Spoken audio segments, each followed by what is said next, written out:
Nii, energiapaus on edukalt läbi. Read on endiselt sama tihedad. See on üks hea saal ja tulebki Tartus veel rohkem teha selliseid üritusi. Jaa, saalist hääled, jaa, õige. Niisiis, teemaks edasi siis dokumendihaldussüsteemide võimalused ja väljakutsed. Kuidas siis see tark arendus edasi saab käima? Ja siin 2 plokki. Esiteks siis vaatame natukene seda, mis Sotsiaalkindlustusametis on tehtud ja plaanis. Ja Pirjo Künnapuu, kes on Sotsiaalkindlustusametis näinud seda tööd nii sealt altinspektorist kuni tippjuhtimiseni välja, saab siis rääkida seal toimuvatest arengutest, kus paberiasjandus enam ei rahulda, aga sinna täiselektroonsesse veel nii ruttu ei saa, et mis seal vahepeal siis, kuidas see tee võiks käia ja millised on teie edud ja murekohad. Nii et ole hea, Virjo. Aitäh. Tere. Mina räägin siis täna e-menetluse juurutamisest Sotsiaalkindlustusametis.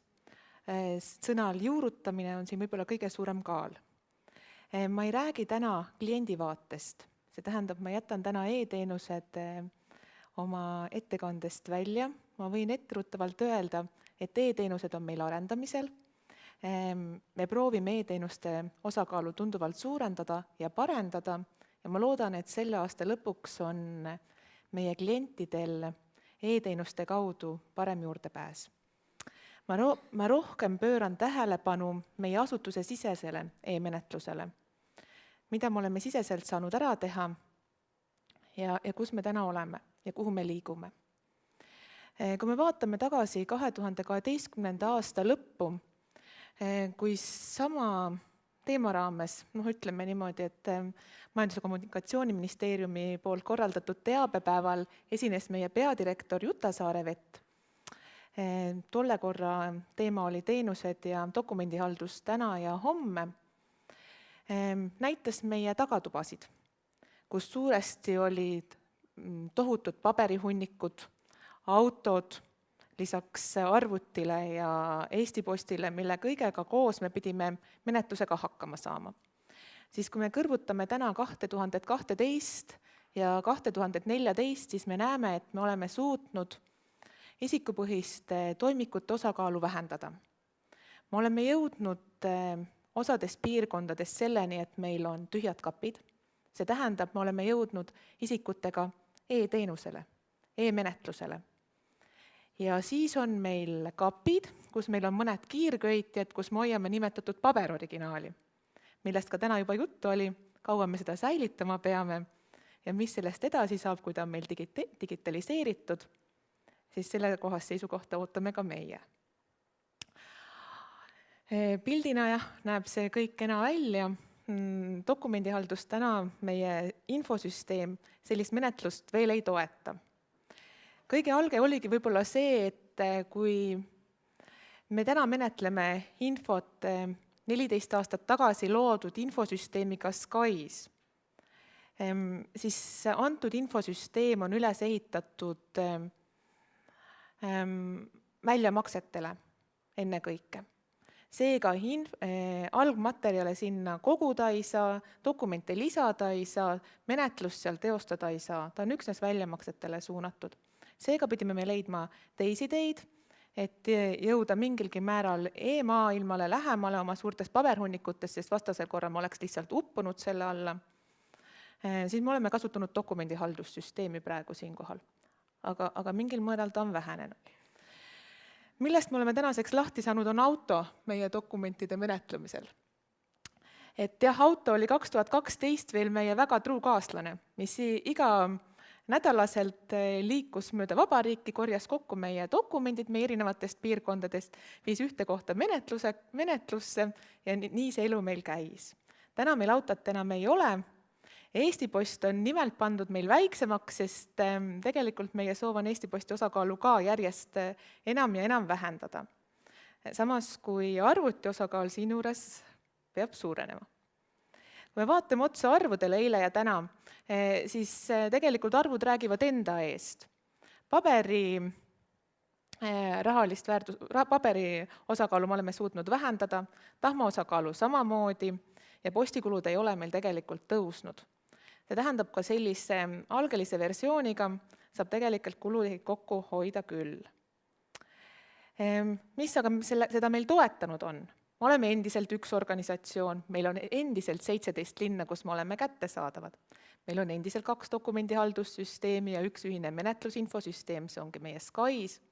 Tänaseks on meil välja vahetatud arvutid ja tänu sellele on meil ühine serveri ketas, mis annab meile väga palju võimalusi üle vabariigi toimetamiseks juurde. Ja tänaseks oleme me loomud siis enda jaoks niinimetatud e-toimiku pidamise võimaluse. Kõige selle algus oligi võib-olla see, et me vaatasime otsa oma suurtele kuludele, vaatasime seda, mida meie infosüsteem võimaldab. Me nägime, et nii edasi minna ei saa, meil oli reaalne vajadus millegi uue järele, uue infosüsteemi järele. Mida selle kõige alguseks tuli teha? Me teadsime, et meil on 17 klienditeenindust, 8 siseriiklikku bürood, 1 välisbüroo, meil on 120 õigusakti, millega me toimetasime. Meil olid kehtivad korrad nii teenustele, toetustele kui pensionidele, me teadsime paberi peal, kuidas meil asjad käima peavad. Mida me aga ei teadnud on see, et kuidas meil päris elu tegelikult seal põllul käib. Kuidas need siseriiklikud bürood, kas välisbüroo, tegelikult toimetavad. See pilt meil puudus. Me teadsime, et on geograafilised eriärasused, on ju saared ja sinna kogu aeg ei saa ja nii edasi, aga kuidas see tegelikult on, seda me ei teadnud. Me hakkasime siis pihta. Me hakkasime pihta protsesside kaardistusest. Protsesside kaardistus, kui vaadata protsesside kaardistuse lõpptulemus, tundub kõik väga lihtne. See oli väga suur töö. Meil on 600-liikmeline asutus. Meil on palju töötajaid ja meil on väga suured menetlusprotsessid. Meil olid korrad, teadsime, mida me teeme, aga sellist ühtset nägemust meil ei olnud protsessina. Siis me võtsimegi kokku erinevate valdkondade inimesed, IT-inimesed, äriinimesed, töötajad põllult, kes reaalselt tööd tegid, kes reaalselt kliente teenindasid.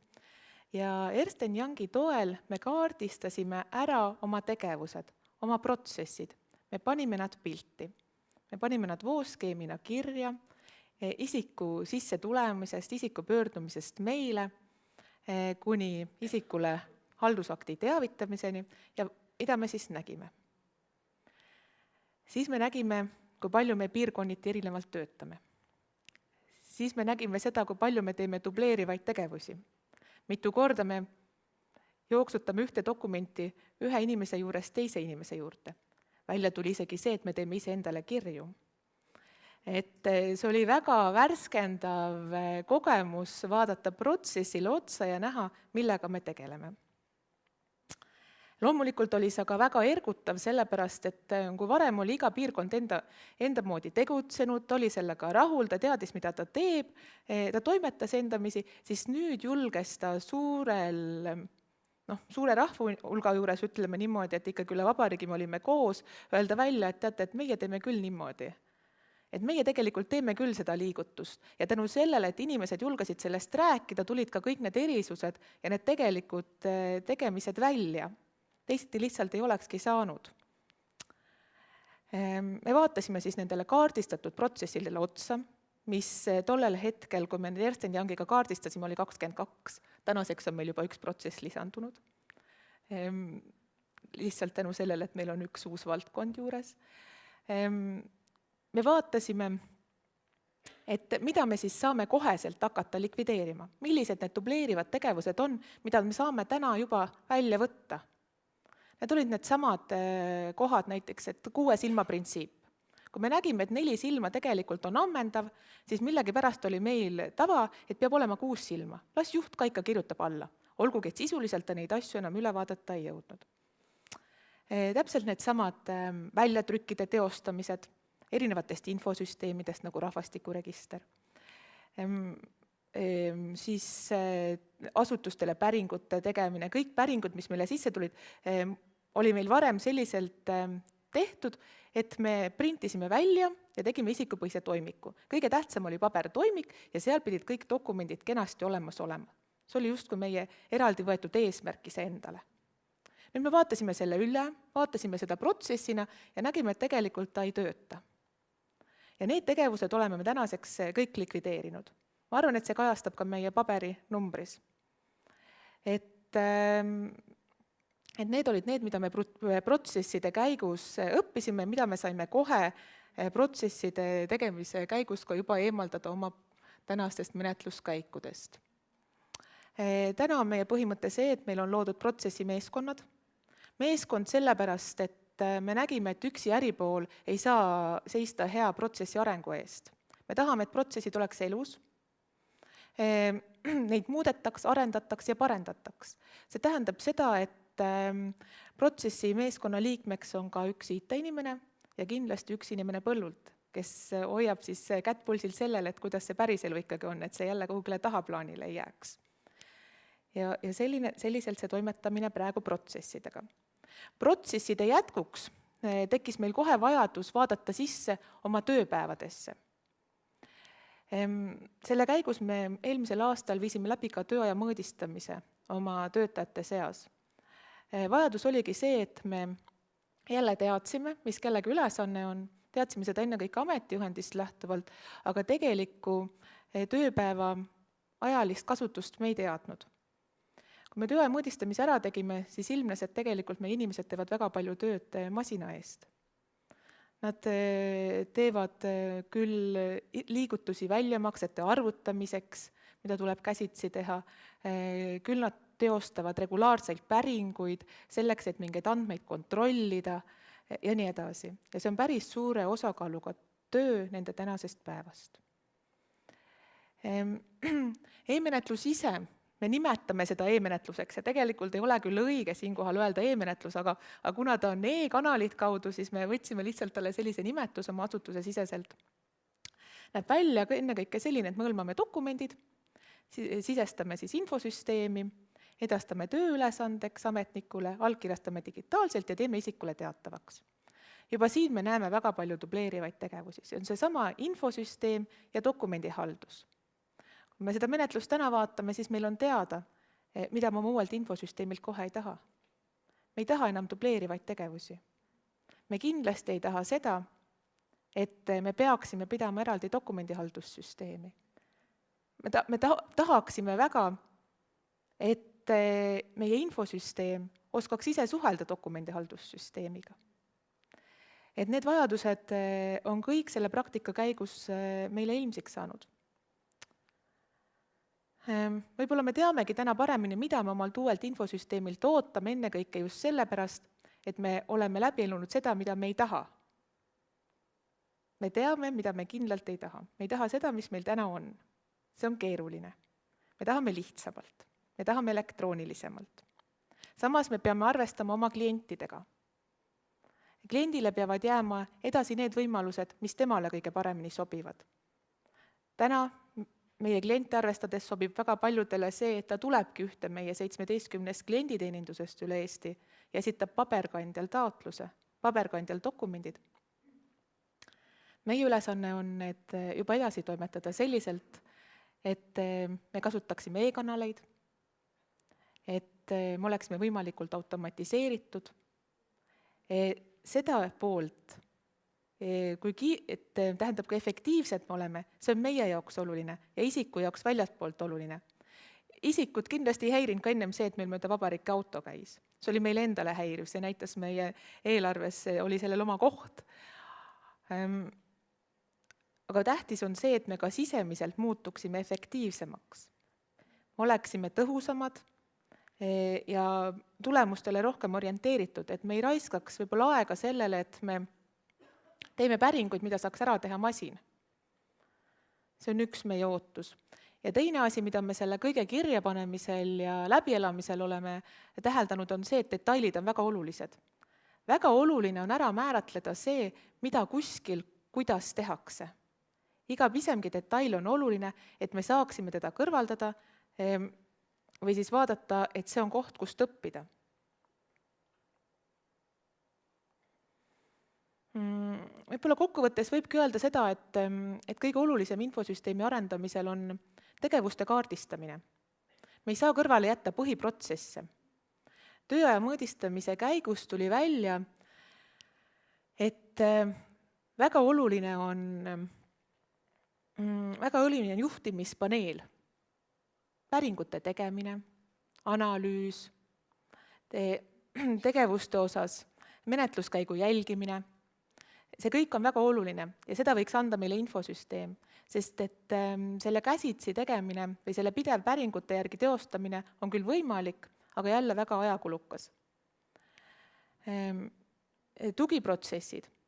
Kindlasti tugitegevused peavad mingil määral olema põhiprotsessidega seotud, kus nad on kattuvad. See on seesama dokumendihaldus, asjaajamine ja meie põhiprotsessi osa. Äripoole ja IT-poole tihe koostöö. Teisiti lihtsalt ei saa. Tihti IT-inimesed ja äriinimesed räägivad eri keelt. Neil on erinev sõnavara, nad mõistavad üksteist pisut erinevalt. Aga kui detailidesse laskuda ja rääkida lihtsalt, siis ma arvan, et mõlemad mõistavad üksteist väga hästi. Tähtis on lihtsalt algusest peale koos ühise eesmärgi nimel pingutada ja ühte meeskonda kuuluda. Kõige suuremad väljakutsed meile uue infosüsteemi arendamisel ongi kindlasti dokumendihaldussüsteemi ja infosüsteemi ühildamine, et ei kaasneks topelt tööd. Ja teine väga suur väljakutse on erinevate dokumentide erinevad vajadused, mida, kuidas, kus ja kaua säilitada. Me peame arvestama sellega, et meil ärkavad toimikud tagasi ellu. Inimesel on ju õigus sünnitada rohkem lapsi kui üks. Ja seega tema varetoetuse või vanemahüvitise toimik võib peale sulgemist kuluda taas avamisele.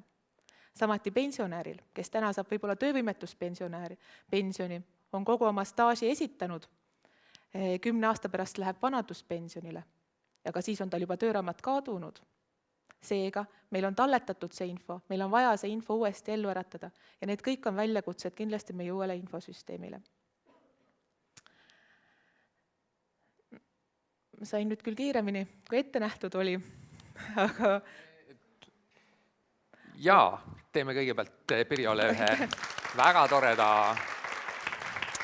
aplausi nii positiivse viimase ettekande eest, aga kindlasti on meil siia juurde nüüd veel küsimusi ja meil on selleks aega ka. Seal juba oli. Jah? Ei ole? Minul küll on. Kui sa paned veel selle kokkuvõtliku slaidi ette, siis ilmselt me kõik siin saalis nendele 2 äärmiselt olulisele teemale kirjutame 2-4 käel alla. Eks? Tegevuste kaardistamine, protsessid, äripoole, IT-poole, tihe koostöö. Eks? Ja kõlaski, et teil on see õnnestunud, mis väga paljudel ei õnnestu.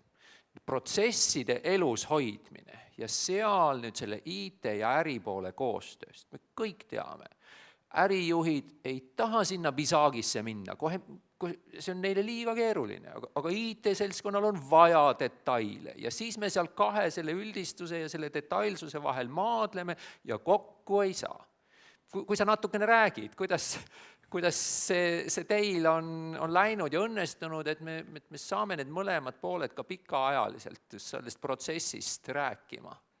Jah, meil oli siin suuresti abiks Ernst & Young, kes meil esimesed kaardistused ära tegi tellimustööna, sest me kaardistasime nii as easy kui to be vajadused. Ja tegelikult meil selle kõige käigus tuli välja, et uue infosüsteemi jaoks me tahaksime hoopis standardiseerida veel protsesse. Me tahaksime, et kaudselt meie protsessid olekski selline, et kõik isikud pöörduvad SKA-sse, neil on mingi vajadus ja siis nad saavad midagi. Et tegelikult see ongi üks protsess. Et tegelikult see 22 on siin nagu lahti seletatud, aga meil ta õnnestus tänaseks selleks, et siin on olnud juhendamist, koolitamist Bisagi alal nii äriinimestele kui IT-inimestele, on räägitud protsessidest. Äripoolel oli võib-olla kergem sellepärast, et need tekstilised korrad olid nende koostatud. Nad olid varem regulaarselt juba tegelenud sellise asjaga, et nad menetluskordasid tegid. IT-poolel oli see uuem. samas IT pool peab seda väga oluliseks, sest et täna ongi põhiprobleem see, et ta peab võib-olla testima, aga samas tal sisust nii suurt ülevaadet ei ole. Et see annab talle selle võimaluse, kui ta protsessi juures on olnud. Et me lihtsalt oleme nad kaasanud, nendega koos toimetanud ja nad on siiamaani hakkama saanud. Väga ilus. Ma veel natuke täpsustan, et äri pool, siis protsessi omanikud, mis kujul nemad siis neid protsesse oma igapäevases töös, ka sisulises protsessi omanikuna seda arendades, mis kujul nemad neid siis saavad, kirjeldavad, arendavad, see töövahend? Töövahend on Pisag. Pisagi. Pisagi on töövahend, mida me täna kasutame, elementaarselt sellepärast, et ta on tasuta tarkvara ja nad toimetavad seal, et seal ongi kokkulepe, et sellepärast meil ongi meeskond. Meil ei ole ette kirjutatud, et kes selle konkreetselt üles joonistab. See võib olla täpselt nii, et inimene, kes teenindab ja kuulub ka sinna protsessi meeskonda, teeb mõne tähelepaneku, paneb selle kirja, IT-inimene joonistab selle üles, koos vaadatakse see üle ja elus hoidmiseks või igapäevaseks kasutamiseks me tahame kasutada oma siseveebi. Et HTML kujul, et nad saaksid veel olla sellised lahti klikitavad ja selgitavate osadega. Et üksi see Pisagi vaade võib-olla ei anna nii sisulist ülevaadet kui HTML, et kui tal on lisandväärtus selle sisulise osapoole pealt veel juures, et kui on mõni täpsustus. Seesama e-menetluse juurutamine nõuab seda täpsustust sellepärast, et täna meil on teatud hulk pabereid on meil paberkandjal, teine hulk on meil elektrooniliselt, et kuidas see toimetamine käib, siis selline selgitav osa on seal väga oluline. Tänud. Ja. Selja tagant tuleb sulle mikrofon, Lauri. Selle analüüsi tulemusel on selline suur organisatsioon läbinud või läbimas ka organisatsioonilisi muudatusi, nagu millegi tsentraliseerimine või liitmine või uute ametikohtade juurde tegemine või millegi ära kaotamine? Jah, see on tekitanud meilt sellised kompetentsikeskuse soovid ja teatud vallas me täna oleme seda teed liikunud, et me oleme viinud teatud valdkonna menetlemise ühte piirkonda, et oleks selline üle vabariigi ühtne lähenemine ühele liigile. Ja selline kompetentsikeskuste loomine ongi üks suund, mille suunas me tahame liikuda selle kõige käigus. Ja kindlasti see muudab siis meie asutuse struktuuri ka.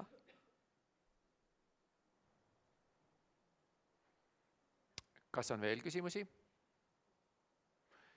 Ei ole. Me kiidame Pirjot ja Sotsiaalkindlustusameti juhtkonda. Ja saame edasi minna diskussiooniga. Me oleme palunud, olge head, kallid laval diskuteerijad, aga meie ring on laiem, eks me arutame kõik koos. Olge head, võtke parimad kohad. Suure laua saame me maha tõsta siit. Jalust ära meilt.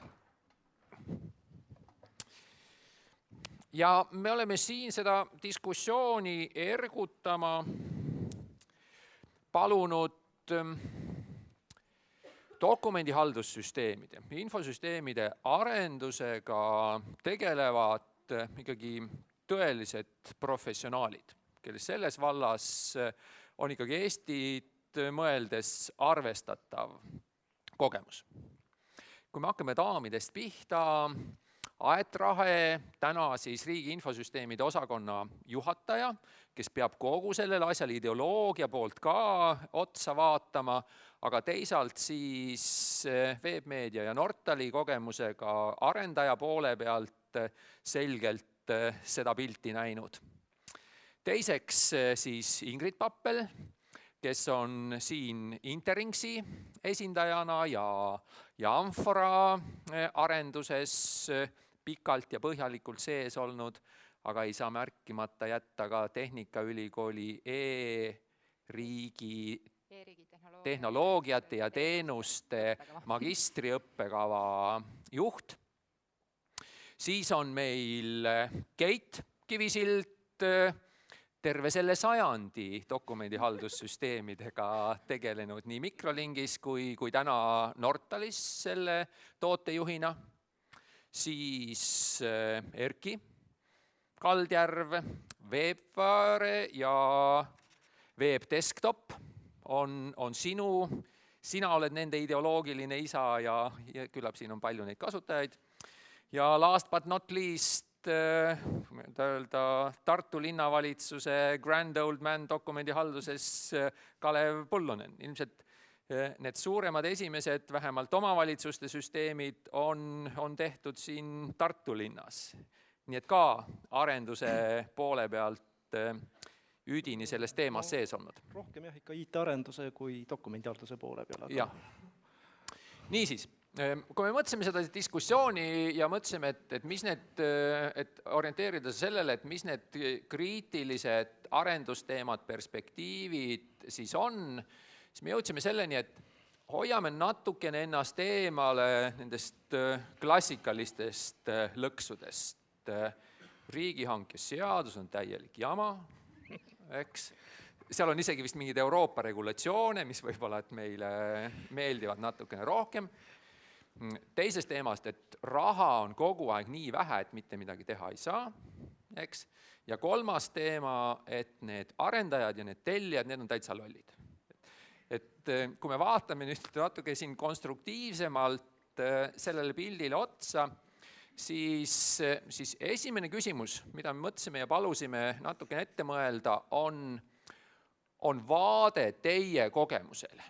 Eks teie oma pikaajalise selles valdkonnas tegutsejana, mis on need head ja halvad iseloomulikud näited, mis siis infosüsteemide arenduses, vaadates täna just dokumendihaldust, on teile kui kõige ilmekamatena meelde jäänud, millest meil oleks õppida.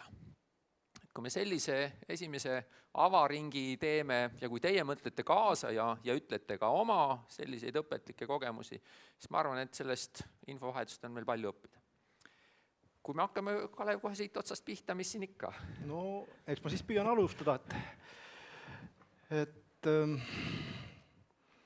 minu jaoks on alati oluline see, et mis asi see on, et kui me hakkame midagi tellima või tegema või me arendama, et mis see siis on, mida me tahame teha, et kas me ametnikule paneme ta trammi ja sõidab mööda rööpaid, ei saa eksida, alati on üks protsess, ühed samad peatused, ei tule õiges peatuses maha, sõidab mööda, tagasi enam ei saa, või anname talle auto kätte, sõidab, läks mööda, sõidab tagasi, sõidab uuesti, aga võib sõita ka kraavi. Et mis see siis, millist töövahendit on. Ja eks selles arenduste käigus on saanud nii ühele poole kaldutud kui teisele poole kaldutud. Et me oma dokumendihaldussüsteemi arendamisel alguses läksime suhteliselt vabalt. Ja kuna meil on tegelikult on umbes 700 kasutajat süsteemil ja siis on 700 erinevat lähenemist ka mõningatele dokumentidele ja võimalustele, mis viib vahelgi asjad kirjuks. Teistpidi jälle, kui me teeme väga range süsteemi, siis on nagu raske sealt tagasi tulla. Nii et see on nagu siukene üks oluline küsimus ja leida see õige tee selle kahe vahelt, et just parasjagu võimalusi tulla tagasi ja teha õigeid toiminguid ja teistpidi, et ta ikkagi oleks võimalikult rööbastes ja võimalikult vähe võimalusi eksida inimesel süsteemis. Tuleb küsida, kuidas te seda õiget teed leiate või kuidas neid õigeid valikuid teha? Kas see on kunst ja intuitsioon? No, käid ühel pool kraavis, käid teisel pool kraavis. Aastaga 10 peale tuleb siukene kogemus. Nii et ja siis tekib teatud kogemus, mille alusel siis... Millest tundub, jah, et mille peale tasub. kust tasub pidada ja kust on nagu kiiremini minna ja edasi. siis on eksperdid nagu Kalev, kes oskavad vähemate kogemustega arendajatele võib-olla natukene neid kraave kirjeldada. No vahel. Aga väga hea, lähme edasi, Erki. Tere ka minu poolt, et siin kui juba Keidile viidati ka, et on juba 15 aastat või 14 aastat tegelenud sellega, siis mina olen ka üks nendest nii-öelda dinosaurustest, kes sai siin ka eelmise sajandi lõpust selle asjaga pihta hakatud koolipingis, käies siis tööl ühes firmas, kes arendas dokumendihaldust, lõpetades siis sellega, et nüüd Webdesktop, see tarkvara, mida me ise arendame, on 12 aastat vana juba. Esimene asi, mis ma tahaksin öelda ja nagu millele viidata, siin tegelikult ma kujutan ette, et eelmistes ettekannetes ka sellest kõigest räägite, aga kuna ma ise jõudsin alles kohale, siis ma ei saa seda kinnitada ega ümber lükata, aga ma siiski kordan seda, et esimene asi on see, et millest me nagu räägime üldse, et kui me räägime siin dokumendihaldusest, siis tegelikult trend ja tendents on selgelt sellele, et see dokumendihaldus kui selline on nagu ütleme siis minemas üheks paralleelharuks või nagu üheks osaks sellest asjast ja tegelikult Webdesktopi, kui me müüme ja reklaamime, siis me räägime küll dokumendihaldusest, kuna see nimi on inimestele tuttav, kuid tegelikult, kui me vaatame reaalset pilti, siis me räägime ikkagi infohaldusest. Ja kui ma lõin natuke numbreid kokku ja vaatasin näkku meie klientidele ja süsteemidele, mis me teinud oleme, siis umbes 80% klientidest on lisaks dokumendihaldusele midagi muud kasutusel selles süsteemis. Kas on Webdesktopi standardosa, milles on ka palju internetivahendeid ja muid asju, või on mingi välise süsteemiga liidestused, hästi populaarseks on saanud muidugi e-arvete menetlused, personalihaldusest mingite infodele tõmbamine, aga suund on sinna, et mitte inimesi niivõrd pendeldada, vaid koondada see info nagu kokku kuskile. Ja seetõttu tekib sellest infohaldus ja meie oleme lähtunud põhimõttest, et inimene peaks saama Outlookil ikka, Microsofti lähenemine, avalehelt kogu oma info, tuleb see siis sealt personalihaldusest, tuleb see sealt arveteminest, on see dokumendihaldusest, pean midagi allkirjastama, on kellelgi täna seal mingi sünnipäev, et see kõik liigub tegelikult sinnapoole, et tahetakse lihtsust. Siin juures muidugi tuleb toonitada seda, et välised süsteemid ei kao mitte kunagi mitte kuskile. Sellepärast, et ma mõtlen seda, et see ei tähenda seda, et nüüd kõike hakkame arendama siin dokumendihalduses, teeme sellest ühe hüper suure süsteemi, vaid ikkagi hästi palju hakatakse rääkima sellest koostöövõimest ja sellest, et jalgratast pole mõtet leiutada, et meil on kompetents dokumendihalduses ja nendes asjades, aga kui me räägime spetsiifilisest infosüsteemist, nagu on seda raamatupidamist tarkvara, siis pole ilmselgelt mõttekas tegema hakata raamatupidamist tarkvara, siis me muu asjaga ei jõuagi tegeleda. Nii et tegelikult hästi palju me oleme tegelenud kliendi ja kogu sellega, et kust leida see kesktee nüüd selles, et millist infot siis oleks mõistlik dokumendihalduses hoida, millist infot väljastpoolt, kuidas nad omavahel suhtleksid ja et see ei hakkaks nagu takistama üldise protsessi, vaid vastupidi aitaks. Selge on see, et hästi palju liigub asi selles suunas, et dokumendihaldus on see koht, kus asju, ma ei tea, sa võid mind katkestada, aga ma võin siin jutustama hakata, kui minutid lähevad. Et kuidas asju, paljud on sellest aru saanud, et dokumendihaldusesse võiksid üldiselt dokumendid lõpuks jõuda, kuna dokumendihaldus vastutab asutuses, ütleme, säilitamise eest, arhiveerimiste eest, sageli paljudes asutuses avalikustamiste eest ja jällegi ei ole mõtet ehitada seda tarkust sinna süsteemi ja kolmandasse süsteemi ja meil on väga palju nüüd koostööd ka sellel alal olnud siin siis erinevate klientide ja erinevate partnerite osapooltega just nende asjade leidmiseks. Kui nüüd praktilistest soovitustest ja asjadest nagu rääkida, siis veel natuke kulutaks seda aega ja lihtsalt tooks välja mõned nagu meie põhilised kogemused, et kui alustada algusest on see, et esimene asi on see, et kes selle süsteemiga peaks tegelema, et alati peab asutuses olema mingi vedav jõud, et see ei saa olla niimoodi, et meie nüüd pakume tarkvara ja teeme ja nii edasi, et tegelikult tuleb leida see vedav jõud ja nüüd sageli on arusaamatus inimestel koha peal, eriti alguses, kellel ei ole varasemat kogemust dokumendihalduste ja muude selliste süsteemidega, et sageli vaadatakse, et see on infosüsteem, järelikult IT peab tegelema, on ju. Et oleme palju sellega võidelnud ja alguses ongi mõnikord IT-le see antud ja siis ütleme, poole aasta pärast antakse see rahulikult asjaajajatele. Et ma tahaks öelda, nende infosüsteemide juures seda IT-d on tegelikult minimaalselt ja sageli need on niisugused standardlahendused nagu ja juba välja kujunenud ja ei nõua mingeid erilisi lähenemisi. Aga hästi oluline on see, et kes on see inimene, kes seda sisulist poolt teab, seda asjaajamist ja kes seda poolt veab, et see on üks asi, millele kindlasti saab rõhku panna, et see kontaktisik, kes hakkab selle asjaga tegelema, peaks olema just selles sisulises pooles hästi-hästi kodus. Omanik, eks, ütleme, mitte ainult kontaktisik, omaniku vaid esindaja see, niisugune ikkagi, põhimõtteliselt, jah. Ja siis nendes see küsimus, et kuidas üldse nagu uut lahendust nagu juurutada ja see on väga hea küsimus. Üks asi, mida meie oleme nagu tähele pannud, on see, et tulemuslik on pöördvõrdeline dokumenteerimise mahuga, ehk siis põhimõtteliselt võib 200 lehekülge dokumenti genereerida ja tegelikult ei saa lõpuks mitte keegi sellest aru, sest keegi ei taha seda läbi töötada, ei suuda seda läbi töötada.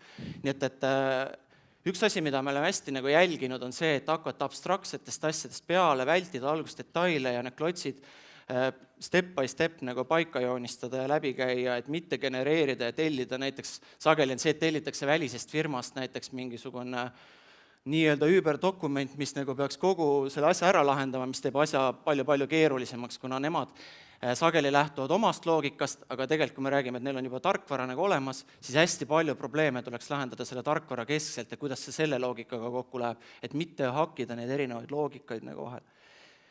Et see võib palju niisuguseid müra ja põhjuseid siis tekitada ja üks asi, mida ma veel toonitaksin, mis on muidugi täiesti loomulik, aga viimasel ajal ma olen eriti seda täheldanud, on see, et selles infomaailmas me ei peaks nagu ennast peitma ja nagu kapseldama nagu ütleme e-mailide taha, selliste nii-öelda sõnumite ja asjade taha, et hästi palju nagu ma näen seda, et on projektides venimist ja ebakonkreetsust tänu sellele, et saadetakse e-mail nagu. Ja eriti tuleb see välja siis, kui meil oli siin ka suur projekt, on ju, et meil oli tellija, olime meie, oli 2 välissüsteemi, kellel olid eraldi arendajad, ja siis käis selline põrgatamine ja kui sa 2 nädala pärast mõtlesid, et mis siis nagu juhtunud on, siis tegelikult ei ole mitte midagi juhtunud, sest üks sai ühtemoodi aru, teine sai teistmoodi aru ja nii edasi, see on täiesti loomulik muidugi. Ja siis piisas ühest koosolekust, kui sisuliselt tekkis väike tiigrihüppe jälle vahele. Nii et seda ei tasu alahinnata, et tuleb kokku saada, vaielda, näidata, selgitada, sest sageli e-mailis ei suuda seda mitte keegi kunagi teha nagu. Nii et see on ka selline meie nagu kiiretest kogemustest siis, mida võiks arvestada. Me teeme teisi ringe veel, nii et... Aga Aet, ole hea, lähme järjest. Ma võib-olla algatuseks korra mainiks ära, et kes minu taustast väga hästi ei tea, siis mina võib-olla olen kõige vähem kogenud selles paneelis osalejatest just nagu dokumendihaldusvaldkonnaga, et minu kokkupuuted siis täitjavaatest on olnud sellised, et pisteliselt on olnud vajalik aeg-ajalt mingitesse projektidesse süveneda. Enamasti on see juhtunud siis, kui mõne deliveriga on olukord keeruliseks läinud. Ja täna siis on kogemus riigiametnikuna ühte dokumendi haldussüsteemi kasutades. Ehk siis kordaks härra Kotka sõnu, et olen sunnitud kasutama ühte dokumendi haldussüsteemi. Sestap võib-olla näen asju natukene rohkem kõrvaltvaataja pilguga kui võib-olla nii-öelda kaasvõitlejad. Ja on tekkinud minus mõned sellised intrigeerivad küsimused, mida ma tahaks teile pähe istutada, et äkki mõni nendest mõtetest hakkab idanema ja leiab mingit laiemat kandepinda. Minu sellised põgusad kokkupuuted dokumendihaldussüsteemide arendustega on tekitanud sellise kõhutunde, et meil on hästi palju sellist, mingil määral sellist teatavat anarhiat, mis muudab dokumendihaldussüsteemide arenduse riigiüleselt üsna kalliks. Mõned näited. Iga asutus on omaette kuningriik, kellel on endal hästi palju hästi erilisi nõudeid ja kõik need erireeglid tuleb ilmtingimata automatiseerida ja infosüsteemi sisse ehitada. Seal juures on kõrval meil ka see olukord, kus siis meil on platvormide paljusus, ja erinevad platvormid konkureerivad omavahel, ehk siis ka igal platvormi arendajal on omakorda sisemine põlemine ja drive teha enda rakendusest kõige ägedam rakett. Eriti võib-olla Keit oskab seda pärast kommenteerida, et Nortalis on eriti palju neid erinevaid platvorme ühe katuse alla sattunud. Ehk siis jah, jällegi nähes natukene ka seda köögipoolt, et siis igal platvormil on oma meeskond ja igal sellel meeskonnal on selge drive nagu teha enda asi kõige ägedamaks. Ehk siis ma tahaks näha, kas meil on üldse turul olemas inimest, kes tegelikult täna oskab öelda, et milline on täna hetkel kõige ägedam teha esiplatvorm. Hommikul oli võimalus ühelt inimeselt küsida, et kui paljude erinevate lahendustega ta on kokku puutunud, paraku kõikide lahendustega ei olnud, pigem väiksem osa ka erinevatest platvormidest. Ja küsisin, et millist sa tulevikus kasutada tahaksid, näiteks kui sa lähed uude asutusse, siis millist süsteemi sa seal näha tahaksid, siis vastus oli stiilis, et oleneb, mis ma sellega tegema pean. Et tegelikult, ma ei tea, kas ITAO-l on tekkimas täna selline tervikvaade, et äkki peaks lisaks nendele reeglite vaatamisele ka konkreetsete infosüsteemide sisse rohkem vaatama ja mingit sellist keskset arhitektivaadet ka nagu tekitama hakkama. Ehk siis siit nagu loov moraal, et ma julgustaks väga nagu radikaalselt lihtsustama nõudeid. Soovitaks eriti nendel majadel, kes on hiljuti dokumendihalduslahendusi vahetanud või uusi suuremaid arendusi teinud oma infosüsteemides, vaadake üle oma funktsionaalseid nõudeid, kas tõesti kõik need nõuded on hädavajalikud. Ja kui te natukene kui teil on täite ilmutanud ka seda, et mis ühe või teise nõude täitmine rahaliselt maksab, siis ma olen täiesti kindel, et seal on märkimisväärne hulk selliseid nõudeid, mis tegelikult ei ole hädavajalikud. Ehk siis mulle väga meeldis SKAIS-i tutvustused, tahaks kohe veel kord kiita, SKAIS-i meeskond on teinud suurepärast tööd. Mul on selle lühikese riigis töötamise aja jooksul olnud rõõm erinevate majade, erinevate projektide ettevalmistamise protsessiga natukene lähemalt tuttavaks saada ja SKAIS-is on tõesti tehtud super tööd. Väga meeldis see, et nad päriselt ka, nad käisidki põllul, nad mõõtsid, kuhu aeg kulub. Ma julgustaks rohkem ka dokumendihaldussüsteemide puhul seda tegema, et minnaksegi reaalselt kasutaja selja taha ja mõõdetakse, vaadatakse, kuidas tegelikult ka seda süsteemi kasutatakse. Mina julgen julgelt väita, et minu rolli suhtes meie infosüsteem ei ole optimeeritud. Mul on 3-4 tegevust, kuhu ma panen 90% ajast, mida ma dokumendihaldussüsteemis kasutan või kulutan. Ja see protsess ei ole minu jaoks optimeeritud. Olge hästi radikaalsed bürokraatia vähendamisel, sealhulgas seadusandluse muudatuste planeerimisel, et jällegi suurepärane algatus ITAO meeskonna poolt, ma ei tea, on ilmselt ikkagi teie algatuseks. Et just see mindshift sellest mõttest, et okei, me teame, et meie seadusandlus täna on eelkõige mõeldud paberil info liigutamise jaoks, kuna palju sellest seadusandlusest on ka nii-öelda legacy, siis selle asemel, et mõelda selles võtmes, et kuidas seda nüüd kohandada ka elektroonilise maailma jaoks, keerata see münt teistpidi ja mõelda electronic first, et see asi võib olla ebamugav paberi jaoks, sest trend on see, et varsti meil on ikkagi väga marginaalne osa sellest infost, mis paberil liikuma hakkab. Eriti, kui me suudame infoühiskonna arengukava eesmärke täita. Eeldame, et me suudame. Ja lõpetuseks äkki selle küsimuse vastuseks, et vähem demokraatiat.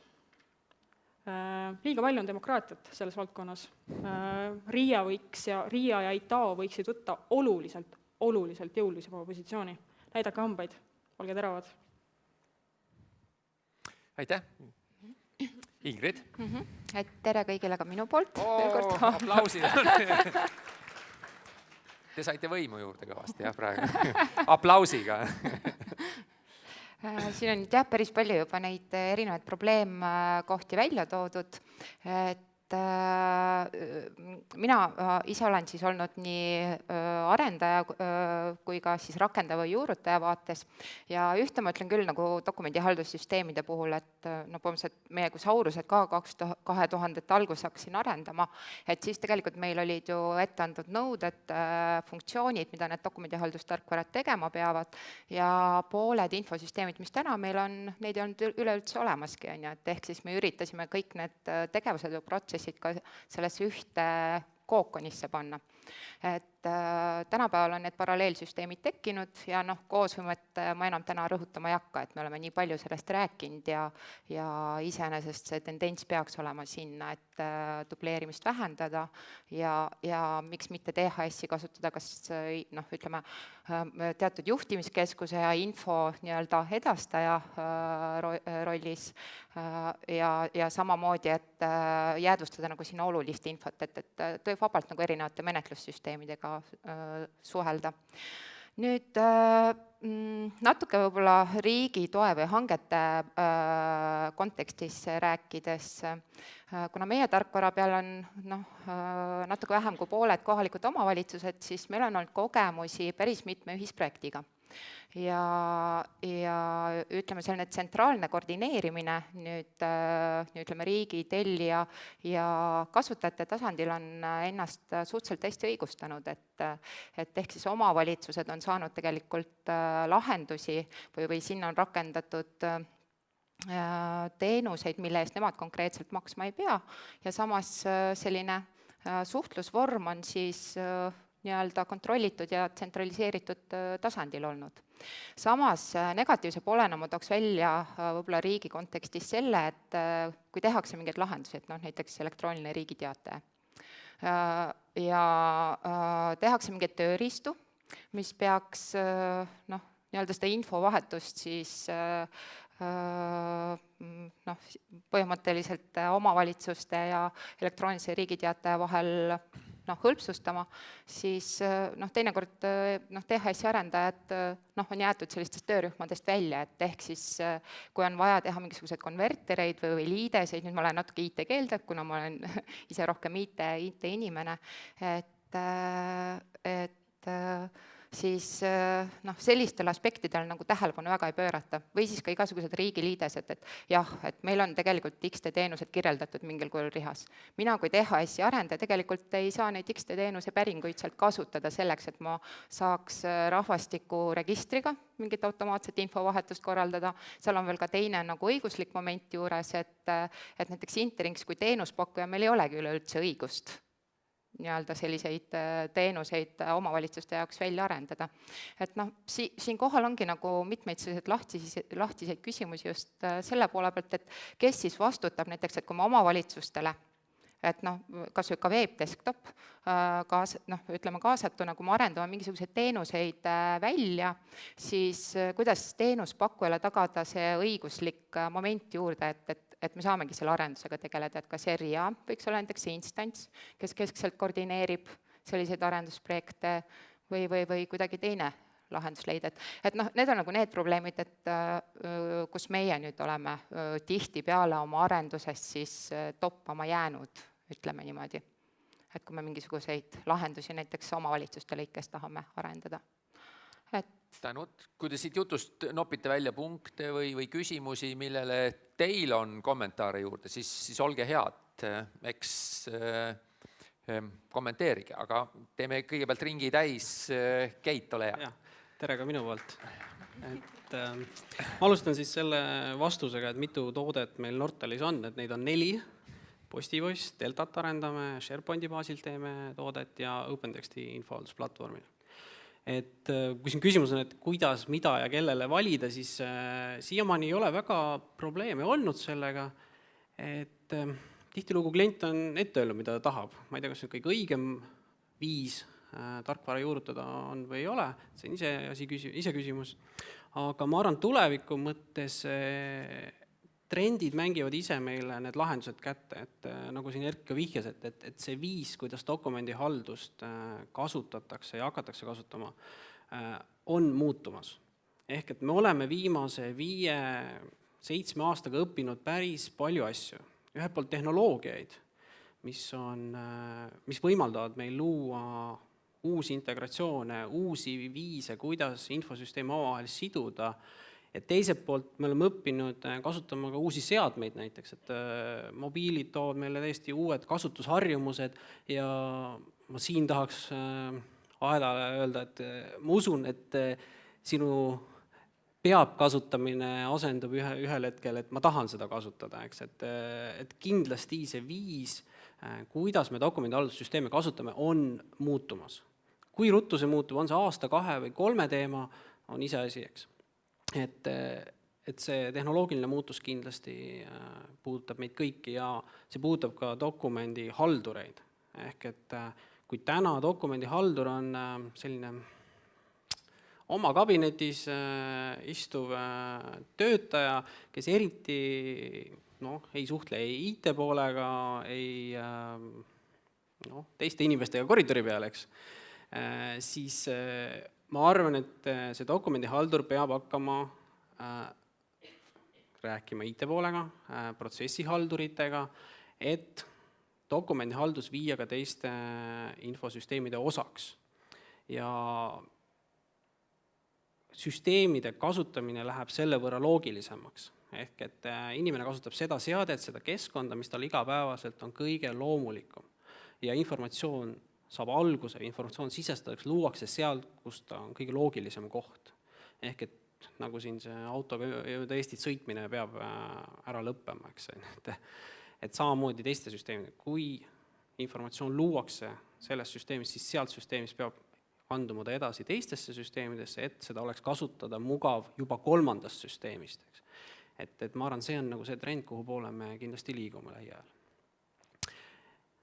Ehk et siit ma siis esimese ringi lõpetaksin. Ja väga hea, nii et teemaks sellised head või halvad õpetlikud näited ja küsimused, kui teil on lisada siia, kas või konkreetsed, Erkil oli väga hea, et nädal aega meilivahetust ei viinud tulemuseni, aga 1 tund koosolekut küll. Küll siinkohal 1 koosolek, mitte 1 tund. See oleks natuke rohkem. 2-3 tundi, aga kõik sai selle nädala asjad tõesti järgi võetud. Kes tahab oma kogemusi siin lisada? Kui siin oli väike küsimus nüüd arendajate õigusest seal X-teel ja selles osas teenuseid välja arendada, Jaanek, äkki sa oskad natukene selle kohta kommenteerida, eks? Ei, no me ka siin arendame enda haldusalas ühte projekti nimetusega majandustegevusregister ja selle projekti raames me loobusime dokumendihaldussüsteemist. Et selle jaoks pole vaja dokumendihaldussüsteemi. Et kõik asjad toimuvad süsteemis ja vajalikud dokumendid ka, kuid tekkis küsimus sellega, mis me teeme, kui tuleb see paberdokument, et kuhu me siis selle topime, et kas me brausime sinna süsteemi sisse, mis seal hakkab toimuma, siis me peame mingi numbri talle andma, et kuna on kehtivad korrad ja nii edasi, nii edasi. Seega tuli kohe vastus, et päris vist ikka ilma dokumendihaldussüsteemide me läbi ei aja, aga siis ütleme vähemalt meie nägemus selle osas on see, et kõik see, mis ei mahu sinna sisse, niiviisi jooksva ja mobiilse infona, mis on seotud protsessiga, võibki olla rahulikult dokumendihaldussüsteemis konserveeritud ja lingitud siis selle põhiprotsessiga, ütleme niiviisi, ehk minu kõhutunde täna ütlebki, et tegelikult see dokumendi maailm pigem ja need süsteemid võikski hakata olema sellised, et nad ongi lihtsalt vaheetapp enne arhiveerimist, ütleme niiviisi. Aga ütleme, see on minu niisugune kõhutunne, milles ma võin eksida, aga vähemalt mulle tundub nii ja ma olen täitsa päri kõnelejatega selles, et tuleks nagu selgeks teha, milleks üldse sul vaja on mingisuguseid asju. Et kas sul üldse on vaja tekitada mingit dokumenti, ja mida sa üldse selleks dokumendiks nimetad ja siin sotsiaalkindlustus ametikolleegid tegidki selle niinimetatud kaardistuse või ülevaate ilusti ära ja saidki selgeks teatud asju. Et teid ka kõike julgestan seda teha ja ütleme, meil on ka paar käsiraamatut selle kohast reaalsete praktikatega välja töötatud, et väga lihtsalt on võimalik aru saada, kuidas neid asju teha ja tegelikult on ka videotud nendele, kellelt abi küsida, kui jääb natukene võib-olla puudu kogemusest, nii et igal juhul tuleks vaadata põhiprotsessi ja siis vaadata, kui palju tuge meil vaja on ja mis kujul. See on, jah, Liivi? Ma kommenteeriks ühte teist mõtet, mille Ingrid tõi välja. See on riigi infosüsteemis olevate andmete kasutamine erasektori poolt. Tegelikult see küsimus oli meil ka just, ma arvan, nädal tagasi laual ja see oli seotud sellega, et inimene peab panka minema oma, näiteks kui ta abiellub, muudab oma nime, siis selline muudatus ei kandu pangasüsteemi kohe üle, vaid ta peab jällegi minema esitama mingisuguseid tõendeid või dokumente selle kohta. Ja siis meil see küsimus arutusel oli, et see on üks teema, mis väärib käsitlemist. Jah, Kalev, jah, meid seal kohe lülitatakse, kui ei ole sees. Küsimus ei ole ju mitte selles, et eraettevõte tahaks kasutada neid andmeid, vaid tema tahab vahendada teenuse tarbijale ehk kohalikule omavalitsusele seda. See on hoopis teine, andmeid kasutaks ikkagi kohalik omavalitsus, aga läbi teenusepakkuja. Aga teenusepakkuja praegu ei saa hästi liidestuda XT-ga kasutada neid päringuid võimalusi. Teine punkt, millest ma võib? Jaa, loomulikult. Aitäh! on see, et natukene on kogu see aeg kõlanud siit läbi see vastandamine, et meil on dokumendihaldussüsteem ja meil on infosüsteem. Mis asjad need on, dokumendihaldussüsteem ja infosüsteem? Meil on üks suur infosüsteem, milles me haldame süsteemi, milles on, siis on dokumendid ja info, metainfona. Meil ei ole, ma ei tea, milline infosüsteem on, kus ei teki ühtegi dokumenti või dokumendihaldussüsteem, millel ei ole metainfot. Alguses tegin presentatsiooni, et dokument tekib igal pool. Selles mõttes, et ma pigem pidasin silmas seda klassikalist dokumenti, mis on tegelikult üks ühele pabermaailmast kuhugi viidud, ütleme siis digitaalsesse kujule, et ma ei tea, sisse skännitud ja kuhugi topitud, et mis tegelikult ei ela ise. Et see on lihtsalt mingisugune fikseeritud olukord, millele ma pean silmaga peale vaatama või tegema mingisuguseid lisa metakirjeldusi, et hakkaks elama infosüsteemis, et seda infot saaks kasutada. Aga sisuliselt me neid dokumente, nagu ma rääkisin, vajamegi suure tõenäosusega ainult siis, kui läheb midagi viltu. Et me hakkame midagi tõestama, et asi ei olnud nii. Muuks asjaks suure tõenäosusega me neid dokumente vaja ei lähe, kui kõik läheb hästi. Ehk kui me suudame protsessi läbi mõelda nii, et ta tõesti on sujuv ja arusaadav ja väga kiiresti liigume punktist A punkti B ja see klient, keda me teenindame, saab rahuldatud, siis suure tõenäosusega seda tõendada pärast tagant järgi, et midagi oli hästi, pole vaja. Kui läheb halvasti, siis on küll vaja tõestada. Ja see on pigem küsimus, et kuidas me suudame tagada selle õigsuse ja iga hetk tagasi vaatamise ükskõik kellele, kas riigile või sellele kliendile mingisuguse tagumise olukorda ja muidugi ka säilitakse mingit väga olulist informatsiooni tulevastele põlvedele. Et pigem seda ma pidasin siin silmas.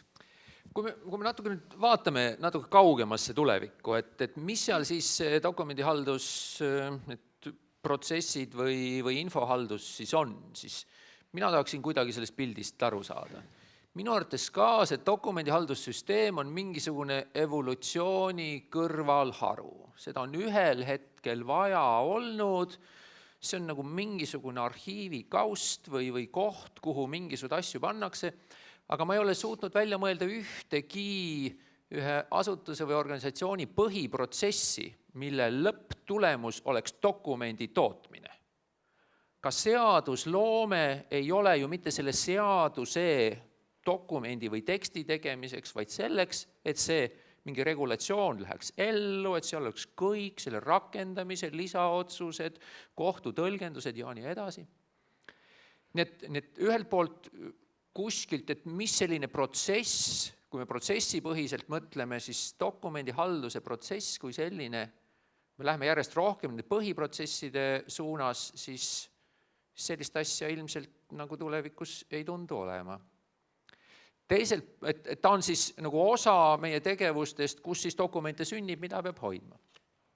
see on protsessipõhine vaade. Kui me vaatame nüüd inimese vaade, siis mina töötan väga erinevates protsessides, eks, ja seal sünnib erinevaid infoühikuid, eks. Ja siis nüüd neid infoühikuid mul on vaja kuidagi mõnusasti läbi nende protsesside, ükskõik kus ma olen neid hallata, eks. Et kui te nüüd mõtlete ja kirjeldate seda tulevikku, mis põhine see lähenemine, kas see on inimese põhine, et me protsesse ei vaata, või see on tõepoolest nende sisuliste protsesside põhine, nagu me täna oleme oma IT-süsteeme harjunud ehitama, või ma ei oska ilmselt isegi küsida. 5 aasta pärast küll, aga 15 aasta pärast, kas me veel räägime dokumendihaldussüsteemidest või me räägimegi mingist menetlusprotsessidest, kus siis sünnib igasuguseid infoühikuid, mida tuleb optimaalselt kuskil hoida ja kättesaadavaks teha. Sina ka. Äkki toote ühe tooli siia juurde? Ma lihtsalt mõtlengi, et ütleme, ei dokumendihaldusprotsess ei ole oluline, üldse mingine protsess, kindlasti jääb mingine suhtlusprotsess. Et minu arust see on oluline, et kuna meil on suu antud mõtteviisil, me veel ei oska suhelda, siis suure tõenäosusega me peame kuidagi moodi omavahel kommunikeerima. Ja suure tõenäosusega meil see kommunikatsioon peab kuidagi moodi salvestuma ja talletuma, teatud osas. Vot mis asi see on? Et kas see on dokument või see on infoühik või see on üldse mingisugune abstraktsioon, mida me täna ei oska isegi välja mõelda, ei tea. Aga seda on kindlasti vaja just selleks, et me saaks suhelda, mitte seda, et me peaks mingit asja jääma. Et pigem me alati ju suhtleme, et kellelgi on mingisugune võimalus midagi pakkuda, kellelgi on midagi vaja saada ja siis nii see toimibki, väga lihtsalt öeldes. Samas muidugi ma arvan, et mingil määral selline dokument kui niisugune mingitesse kohtadesse jääb alles. Selles mõttes, et ükskõik milline see protsess on, mingil hetkel on ametnikul või ütleme kellegil vaja otsustada ja seda otsust põhjendada, toimetada, ütleme, et tema sellel hetkel selliste andmete pealt tegi sellise otsuse ja ütleme, ja see siis ära dokumenteerida, ütleme, et kas on nüüd infosüsteemis ära kirjeldatud dokument või on ta kuidagi dokumendina tehtud dokument, suurt vahet sellel ei ole, aga selles mõttes, et see 15 aastat tagasi oli meil teenused ja tulid inimesed ja tahtsid midagi ja said midagi ja keegi otsustas midagi vahepeal ja ma arvan, et 15 aasta pärast on meil ka ikkagi vaja ametnikel võtta vastu soove, mõelda selle peale, et kas see soov on täidetav, otsustada ja siis see otsus ka teatavaks teha ja ellu viia. Et Küsimus, et kas siin on vaja vahele kedagi? Et miks me arvame, et on vaja? Võib-olla ongi, et kui me räägime, et me siin nii kõvasti arendame neid igasugused infosüsteeme ja see suund on pigem sinna iseteenindusse ja me aina rohkem suudame informatsiooni teiste kohta kokku siduda ja mingisuguseid otsuseid selle pealt juba süsteemi põhiselt produtseerida, et siis sisuliselt, kui mul ligipääs kuhugi, et mulle juba pakutakse ainult seda, mida ma saan. Et sisuliselt ma ei saagi midagi muud rohkem küsidagi. Et võib-olla need süsteemid on juba niivõrd intelligentsed, et suudavadki mulle pakkuda, mis mulle ongi vajalik selle kogutud baasil. See on ju 15 aastat, eks me mõtleme. Bitid ja väikesed ühikud ja konkreetsemalt vormistatud. Aga see tähendab ikkagi, et meil on mingit keskset vaadet vaja või mingisugust ühist repositooriumi, et me siis ei nimeta seda dokumendihalduseks, vaid millekski muuks. Et ehk siis meil on 2 varianti, et kas me dokumendihaldust kohandame edasi, vastavalt nii, nagu see ühiskond meil areneb, kuidas meie areneme, või siis toome nii-öelda täiesti uue mõiste või täiesti uue keskkonna sisse. Ja teistpidi Valdo Prausti kunagi ütles, kas 12 aastat tagasi, et 10 aasta pärast dokumente ei ole, paberdokumente. Paberdokumentidega me võime olla kuidagi moodi veel. No ikka päris palju on ju tegelikult paberit veel. Et me ei oska ette prognoosida tegelikult seda kulgemise kiirust, et kuhu me liigume. Ja ütleme, ikkagi need fikseeringud või otsused peavad mingis vormis olema ja sellel vormil peab olema teatud kriteeriumid küljes, et on see kuupäev, on see looja, on see autor, kas see on nüüd infosüsteemides sätestatud biti kujul või on ta tõesti sellises traditsioonilises vormis, et jah, et see on nagu see diskuteerimise koht, on ju. Noh, kuni selleni välja, et tänased andmekandjad või andmed on need siis tõesti loetavad 15 või 20 aasta pärast, on ju, et noh. Kui me sealt, või Keit, jah? Ma tuleks selle esialgse küsimuse, mis siis nagu 5 aasta pärast võiks olla, et noh, see on ennustus või et tundub nagu loogiliselt võttes niimoodi, et täna me räägime dokumendihaldussüsteemist, aga varsti me räägime sellest, et on teenus infosüsteemis. Et meil on see dokument olemas, meil on vaja seda hallata ja selleks, noh, juhuslikult on dokumendihaldussüsteem oma funktsioonidega, mida kasutavad teatud inimesed, teatud kasutajaliidesest, teatud viisidel. Aga sedasama informatsiooni kasutavad teised inimesed teistes süsteemides, teistel viisidel. Et see on see pigem see tulevik, et kuidas me suudame need süsteemid omavahel nii sujuvalt kokku kleepida, et aedal on mõnus kasutada oma dokumendihaldussüsteemi, eks. Et need vaated oleksid kohandatud vastavalt selle profiilile või ütleme minule, et kuidas mina soovin, millist vaadet. Ingrid küll ütles, et koostööst on nii palju räägitud, aga ma arvan, et see läheb ikkagi selle koosvõime ja koostööni ja mitte ainult dokumendisüsteemide, vaid kõigi teiste süsteemide vahel, et sellist teenust tagada. Seda kindlasti. Säilitlemisteenust on vaja nii raamatupidamissüsteemidel kui personalisüsteemidel ja miks mitte siis seda teha ühes kohas õigel viisil, õigete reeglite alustel, ehk tagada see nii-öelda ingliskeelne compliance. Just. Kui te nüüd vaatate oma konkreetseid süsteeme, sul on neid terve rida, teil on 2 põhifookust, siis mis selles suunas nüüd teie süsteemides te näete seda tulevikku, tõenäoliselt 3-5 aasta peale ikkagi enam-vähem oskate ette näha, et kuhu see liikumine läheb? Erki? Ma tahaksin paari teemat siin täpsustada, mis siin ennem korra läbi käis.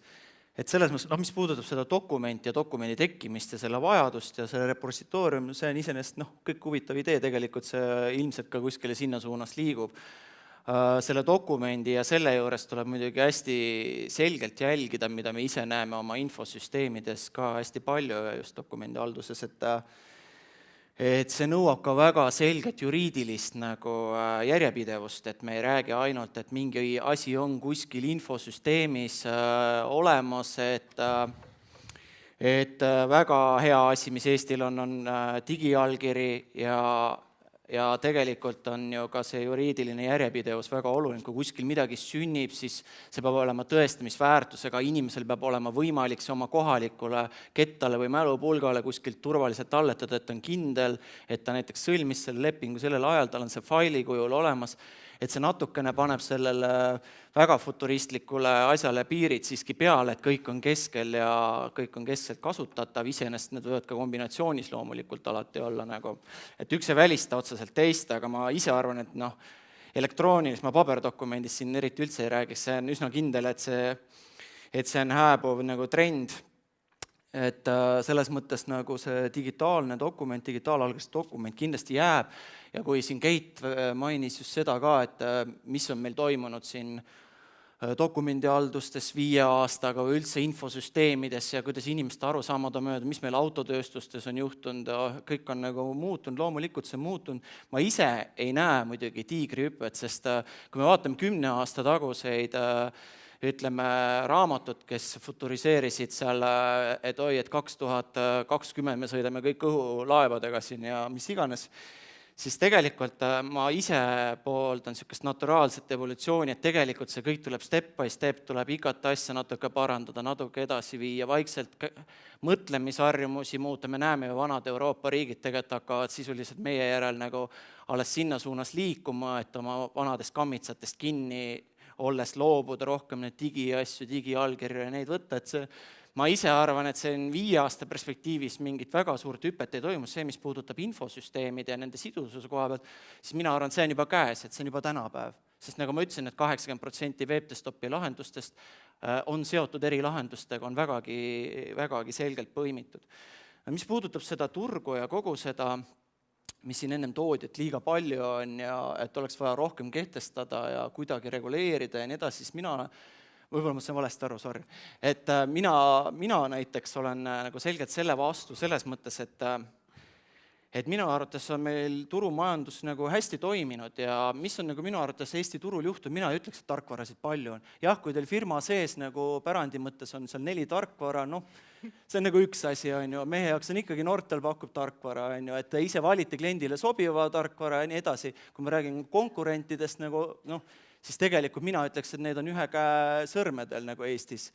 Ja siin ei ole väga suurt anarhiat, kuna väga hea dokument minu arvates hangete aluseks, mis on ka meil olnud paljudel, on näiteks need funktsionaalsusnõuded, mis on kehtestatud riiklikult, mis välistavad väga suure müra, et olid siin ajad, ma mäletan väga hästi, isegi mitte 10 aastat tagasi, isegi varasemast, kus pakuti mingisuguseid et pakkusid mingisugused tegijad, mingit tarkvara, mis oli tegelikult mingi vabaareline vara, mis ainult oli failihaldus või mingi i-ketas, et tegelikult inimesed ei saanud sisuliselt aru, et dokumendihaldus ei ole ainult i-ketas, see on ülisuur asi metaandmetega, kõik see arhiveerimisprotsessid. Ühesõnaga, me oleme 12 aastat nagu Tallinna linna siin ehitanud ja ma ei näe lõppu, ütleme niimoodi.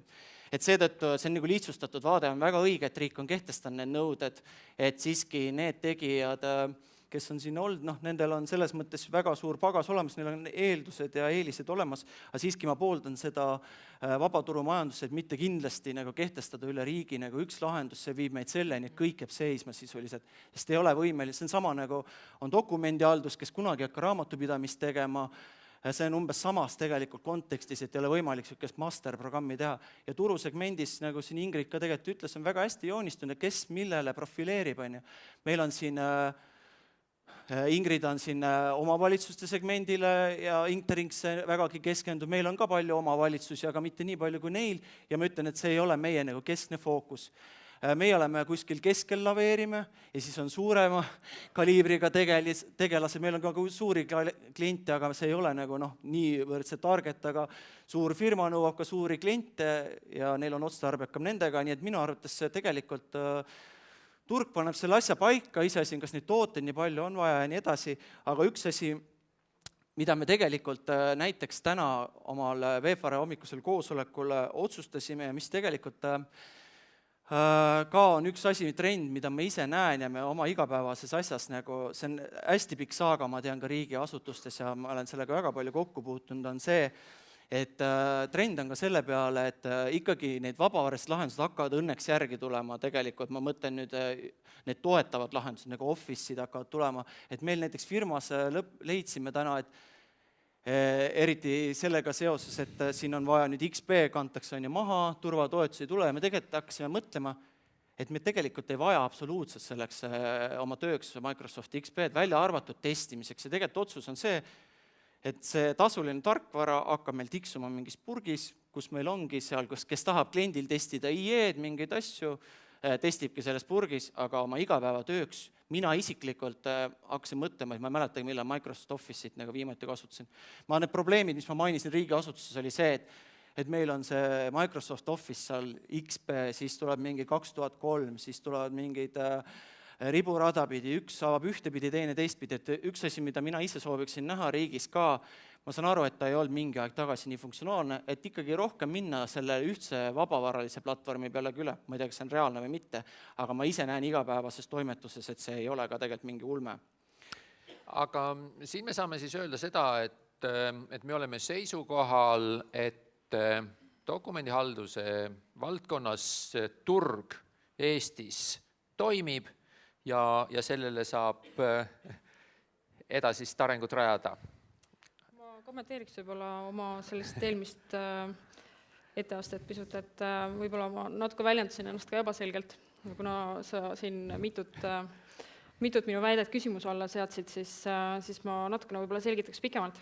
Et ma arvan, et turg ei toimi väga hästi, et kui võtta ütleme siis sellised enam kasutatavad platvormid, olgu see SharePoint, LiveLink, GoPro, mida iganes me siin nimetame, jah, COVID ja ütleme suuremad asutused, et nad on 2 erinevat maailma, et esiteks juba sellepärast me ei saa rääkida ühest platvormist.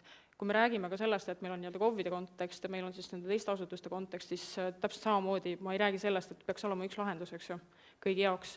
küll aga ma paneks küsimärgi alla selle, et kas nii palju platvorme, kui meil täna on hädavajalik.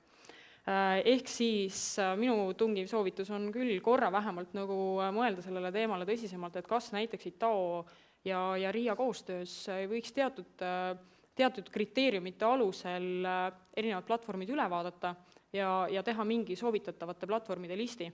Sest ilmselge on see, et kui erinevad asutused kaaluvad platvormi vahetust, siis nad ei jõua ise kõiki platvormi üle hinnata ja neil puudub ka tegelikult pädevus kõiki nüansse hinnata. Näiteks mõned asjad, mida peaks hindama, on platvormi tehniline jätkusuutlikkus, vendor lock-in'i kriteeriumid, nii juriidilised kui kompetentsipõhised, üleüldse selle konkreetse platvormi arendamise võimekus turul. Kas ongi turul sellele tehnoloogiale ainult üks partner ja selle partneri juures on 2 kompetentset inimest, siis on ilmselgelt nagu tulevikku teatav suhteliselt suur risk kirjutatud. Ehk siis selliseid nüansse võiks üle hinnata. Ma tean, et ilmselgelt ma olen siin mingil määral opositsioonis, kuna kaasvõitlejad on teisel pool lauda ja igal ühel on oma huvid siin mängus, aga sa sugugi sellega ju vaba turgu ei piira. Jah, et me teeme teatud kitsendusi, mis ei ole otstarbekad sellel turul, eks, aga... Ma natuke selgitan ka, et miks mu mõte sinna poole liigub, et sa ise avasõnades ütlesid ühe väga olulise asja välja. Väljumisstrateegia. Peame arvestama sellega, et meil on täna tõenäoliselt viimane selline suurem investeerimise võimalus, struktuurfondide rahade IT-sse investeerimise võimalus ja 7 aasta pärast, pluss siis seal mõned aastad otsa, kus seda raha veel kasutada saab, peame me oma vahenditega hakkama saama. Ja kui me täna vaatame dokumendihaldussüsteeme, siis, vabandust, võib-olla ma ei ole viimaste arengutega väga hästi kursis, aga sellest ajast, kus minu kogemused pärinevad, ei saa küll rääkida sellest, et dokumendihalduslahendustes toimub tohutu innovatsioon.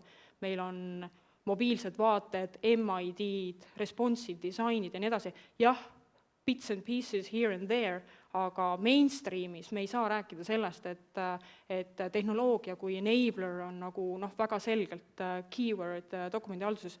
Keyword on bürokraatia. Keyword on see, et mina pean enda igapäevast tööd väänama selle järgi, kuidas minu dokumendihaldussüsteem on häälestatud. Jah, nõus, trend on paremuse suunas, on uusi ägedamaid platvorme, uuendusi ja nii edasi, aga ma arvan, et me nagu enamus kasutajate puhul ei saa täna rääkida sellest, et tegemist on innovaatilise dokumendihaldussüsteemiga.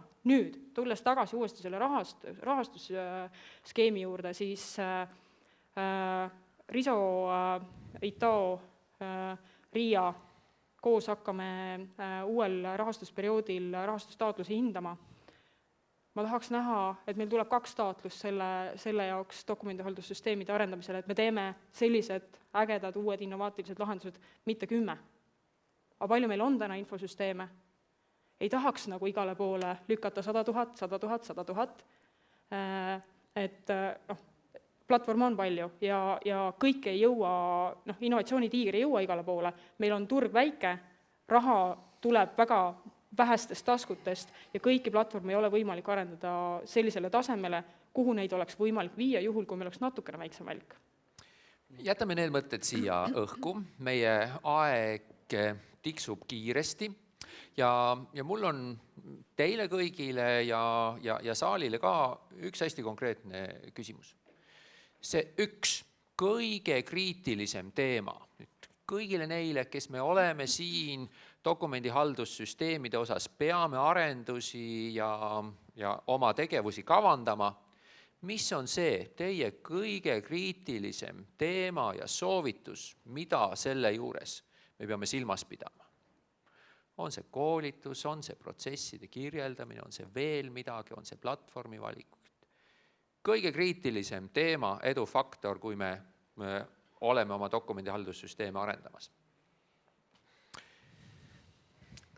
Kalev, teeme samasuguse ringi jälle.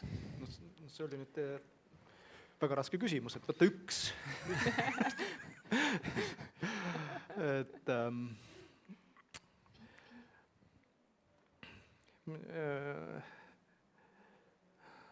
üks ja kõige kriitilisem, seda nagu ei Ütle üks nendest reast siis. Ma ütleks selle, et unustame dokumendihalduse juures ära Office'id ja dokumendid. Selles me doc-failidena või ODF-failidena või mille näed. Et kui me peame faile tegema, et siis teeme neid sellisena, et need sobivad väga hästi arhiivi ja kuidas see mõiste teil on? Arhiivi kõlbulikus vormingus, on nii vist? Et teeme selliseid asju. Teine, proovime järgida ühiseid reegleid. Meil on Majandus-Kommunikatsiooniministeeriumi käskkirjaga vist on näiteks kinnitatud infosüsteemide koosvõime raamistik on. Niisugune dokument, kus näiteks ka sätestatakse ära see, milliseid dokumente ja millises vormingus faile me vahetame omavahel, riigisüsteemid omavahel, et proovime neid ka jälgida ja soovitus Majandus-Kommunikatsiooniministeeriumile, et jälgige teie ka seda. Aitäh, Kalev! Ja. Erki? Ma ei oskaks ise ka midagi niisugust eraldi välja tuua, et minu arvates on igal etapil, nii valimisel, tarkvara valimisel kui siis juurutamistel, kõigil on omad nüansid, oma tähtsused, kui ühes jätad midagi vajaka, siis ilmselgelt see teises etapis lööb välja. Et seda ma välja ei ütleks otseselt, aga mis puudutab seda dokumendihalduste hindamist, kui ma võin paari sõnaga lihtsalt siin, või üldse dokumendihalduste ja platvormide paljusust, siis nagu ma ise ütlesin siin ennem, et selle valiku koha pealt ma praegu siis keskenduks selle valikule eelkõige. Esiteks, minu arvates arvestetavaid, neid on ainult 5 tükki, et majasiseselt ma ei räägi. Et mis puudutab nüüd seda firma suurust ja seda jätkusuutlikkust, siis on alati seal see, et sul võib olla suur firma, aga kui seal tegeleb 2 inimest selle konkreetse tarkvaraga, siis see ka näitab midagi. Kolmandaks on see, et valikud ei ole päris juhuslikud, et tegelikult on ju väljatöötamisel ja veel ei ole küll kehtestatud, aga ongi dokumendihalduste hindamissüsteem või akrediteerimissüsteem, mis annavadki dokumendihaldusele mingi hinde A plus või B, ja selles mõttes ei ole asi juhuslik või segane, kui klient ja igal sellel A-l või B-l on alati ka mingi funktsionaalsuste nimekiri taga. Kui klient tahab vähesemate funktsionaalsustega asja, siis ta võtab B-klassi dokumendihaldused ette, mis sellele vastavad, ja valib nende hulgast. Kui ta tahab väga kõrgendatud turvanõudeid, kõrgendatud funktsionaalsust, siis ta vaatab A või A plussi otsa ja selles mõttes ma ütleks, et ikkagi mina olen sellega rahul, mida riik ikkagi teeb ja ponnistab ja ikkagi korrigeerib selles mõttes seda turgu, et ühelt poolt on meil vaba turumajandus, siiski minu arust on päris palju ja päris sügavaid reegleid meile ka ette andnud ja raame, et päris see juhuslikkuse alusel ikkagi ei toimu see asi minu arvates. Aitäh! Kuna küsimus puudutas praegu konkreetselt teistesse, siis me võime pärast sellel teemal edasi vestelda. Mis on see üks asi? Ühtlustage, lihtsustage, olge radikaalsed seadusemuudatuste planeerimisel ja pange küsimärgi alla kõik nõuded ja reeglid, kas need on tegelikult hädavajalikud. Lihtsustage. Mina tooks veel eraldi välja selle ka, et kui te olete asja välja valinud või on ta teil majas olemas, siis rakendage seda, sest nii palju, kui mina olen ikkagi kokku puutunud, siis dokumendihaldussüsteemidest heal juhul kasutatakse 10%. Ei ole väga tugevad peakasutajaid selle ees, täiesti üldistan. Ja ei lihtsustata seda tarkvara ära, et nii palju, kui mina meie tarkvarasid tean, kõik annab väga ära optimeerida, et sul ongi 3 nuppu tegelikult lehel olemas. Ja rohkem kasutama, rohkem seda vaadet risustama ei pea. Ja teine pool on ikkagi see, et protsessid ka, et paljud asutused kannavadki otse üle oma jäiga seni paberpõhise ja siis on tarkvara selles süüdi.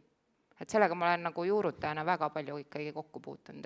Ja see ei ole ainult dokumendihaldussüsteem, et CRM-id, mida iganes. Et asutus ise ei lihtsusta tarkvara ära, et meie kui arendajad ei saa alati öelda, et keerake kõik kinni. Me võime keerata, et 3 nuppu on neid.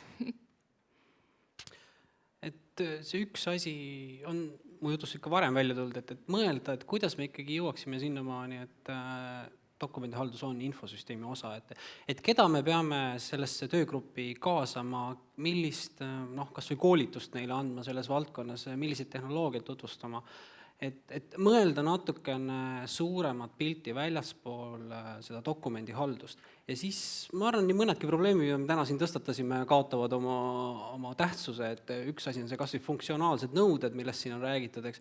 Et kui me räägime infosüsteemi osast ja me paneme talle ainult teatud väiksemad funktsionaalsed nõuded, siis ta ei peagi vastama seal A, B või C, vaid ta teeb seda, mida talt nõutakse, eks. Et see oleks minu nagu soovitus või arvamus selle kohta, mis see kõige tähtsam asi on. Aitäh! Me oleme siin korraldajate poole pealt vaikselt palunud, et äkki Aet ja Liivi mõtlevad ja kuulavad seda tänast päeva ka natukene niimoodi, et nii enda jaoks kui meie jaoks natuke neid mõtteid koondada ja kokku võtta. Nii et praegu me olemegi sinnamaale jõudnud, et kui te selles osas natukene meile sellist koondit tahate teha, siis see oleks väga asjakohane. Mina väga kohusetundlikult püüdsin siis mõned olulisemad mõtted üles kirjutada päeva jooksul, et mõned asjad ma tegelikult kordasin või käisin juba üle oma sellistes mõtteavaldustes ka, aga võib-olla siis mõned sõnumid, mis erinevate etteastete raames kõrva jäid. Korra veel rõhutaks üle seda väljumise strateegiat, et mõelge hoolega selle peale, et tõepoolest täna võib küll mõni teist tunda teatavat kergendustunnet, et aga meie investeeringud tulevad meie enda asutuse eelarvest ja me ei küsi SF-ist raha, siis arvestage sellega, et ka asutuste eelarves on IKT investeeringuteks rohkem raha tänu sellele, et midagi muud rahastatakse SF-i vahenditest, nii et kõigil saab olema kitsam. Taavi ettekandest jäi kõrva seesama lause, et olen sunnitud kasutama ja mul vahepeal tuli meelde ka, et ma tegelikult kasutan 2 erinevat infosüsteemi, üks on see, mida ma kasutan enda oluliste asjade hoidmiseks ja teine on see, mida ma olen sunnitud kasutama, et paraku selle, mis ma valinud olen enda info talletamiseks, on minu jaoks mugavam, et see ei tohiks nii olla, et dokumendihaldurid, kes te vastutate nende projektide elluviimise eest, minge põllule, tõsiselt, minge põllule, rääkige inimestega natuke rohkem ja istugi stopliga selja taga ja vaadake, mida nad teevad. Siis Janeku kuldsed sõnad ja Skysi ettekandest kõlas ka läbi see, et esitada väga julgelt neid küsimusi, et kas need nõuded on ilmtingimata vajalikud ja Skysi puhul ilmselgelt või väga suure tõenäosusega oli neil väga palju abi sellest, et neil tuligi väljastpoolt silmapaar Ernst & Youngi näol, kes tuli ja küsis küsimusi ka nendes kohtades, mis nende enda jaoks tõenäoliselt tundusid iseenesest mõistetavad. Et ilmselgelt asjad käivadki ju nii, eks ju, et see väline partner tuleb vaatab asju natukene teise mätta otsast.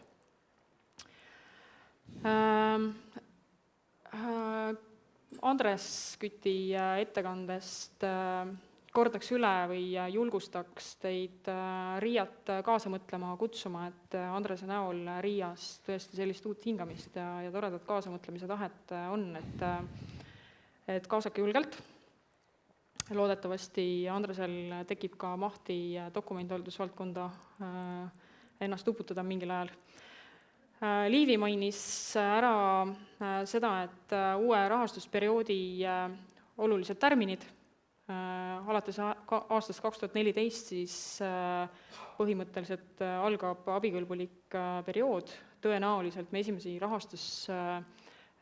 selliseid voore avame 2014 aasta teises pooles, aga jah, Liivi mainis aastat 2015, tõenäoliselt alates sellest ajast siis tegutseme täisvõimsusel, nii et ärge olge ka väga tagasihoidlikud oma mõtete ja soovide kirja panemisel, et varsti hakkame investeeringuvajadusi kaardistama, mõelge juba selle peale, mis teil lähiaastatel plaanis on.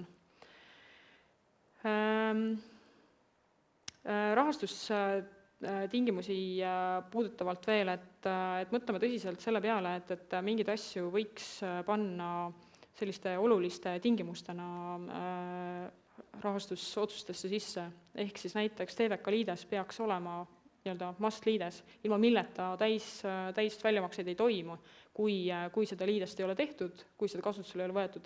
Sama võiks tegelikult hakata kehtima ka UAM-i osas, kuna see vajadus arhiveerimise järele kindlasti kasvab eksponentsiaalselt lähiaastatel, et kes veel ei ole selle peale tõsiselt mõelnud, siis ma ütleks, et on väga tagumine aeg.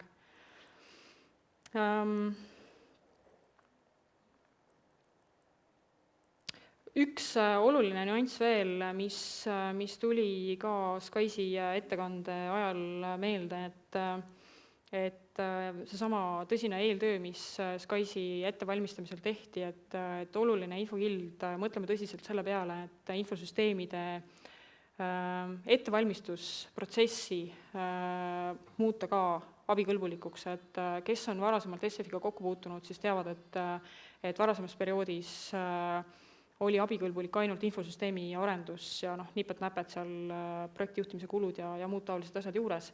Mõtleme tõsiselt selle peale, et vältida seda, et kulutatakse suur raha ja lõpuks keegi ei saa õnnelikuks, pigem kulutada natuke raha, et teha põhjalik eeltöö ja seejärel taodelda raha juba väga hästi ettevalmistatud projektile.